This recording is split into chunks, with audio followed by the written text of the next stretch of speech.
School bus evacuations. For students weighing less than 40 pounds, it may be quicker to cut the wheelchair straps and pick the student up. First, cut the bus lap and shoulder belt. By cutting the shoulder belt in this location, it will easily slide out of the way with one efficient cut.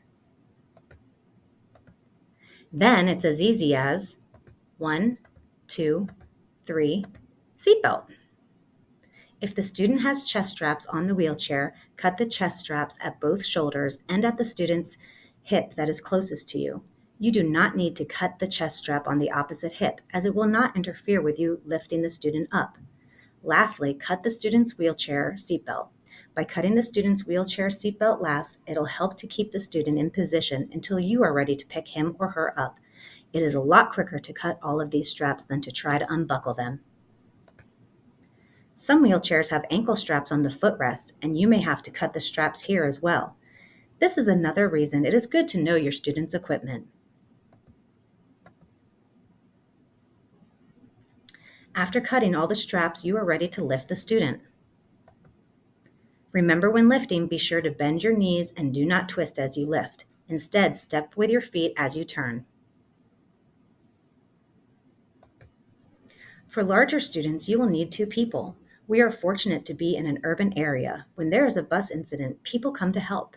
As you know, our bus aisles are so narrow, and it is very difficult to carry students through these narrow aisles. So the evacuation fire blanket is a good option for pulling the student and keeping the student's arms close to his or her body.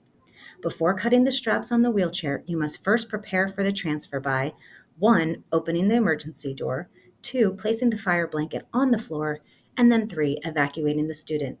An easy way to remember this during an emergency is door, blanket, student. Place the fire blanket on the floor and determine if you are exiting through the rear door or the front door. This decision is made based on danger. Knowing which exit to use is important in the planning, since you want to place the student with his or her head leading toward the exit you are headed to. By dragging the student head first, his or her head will not get bumped. Again, this is dependent on the bus situation. For example, if there is a fire in the front of the bus, then evacuation will occur at the rear door. For rear door evacuations, you will place the student's head towards the rear of the bus so the student can be dragged head first to the rear.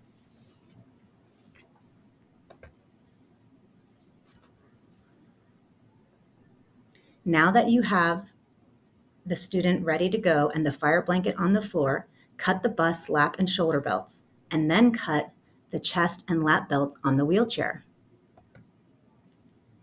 Working as a team, one person lifts the student under the shoulders and another lifts the student under the legs and onto the fire blanket.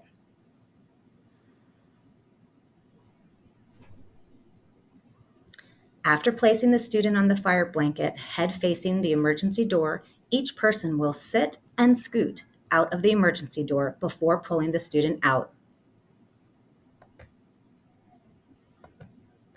Once outside of the bus, you will work as a team to pull the student on the blanket out of the bus. Each person assisting will cradle the student under the chest and arms to lift them out. Remember to ask a bystander for assistance if needed. For questions about the student's equipment, contact your school-based physical therapist. And questions about evacuation, contact your lead bus driver.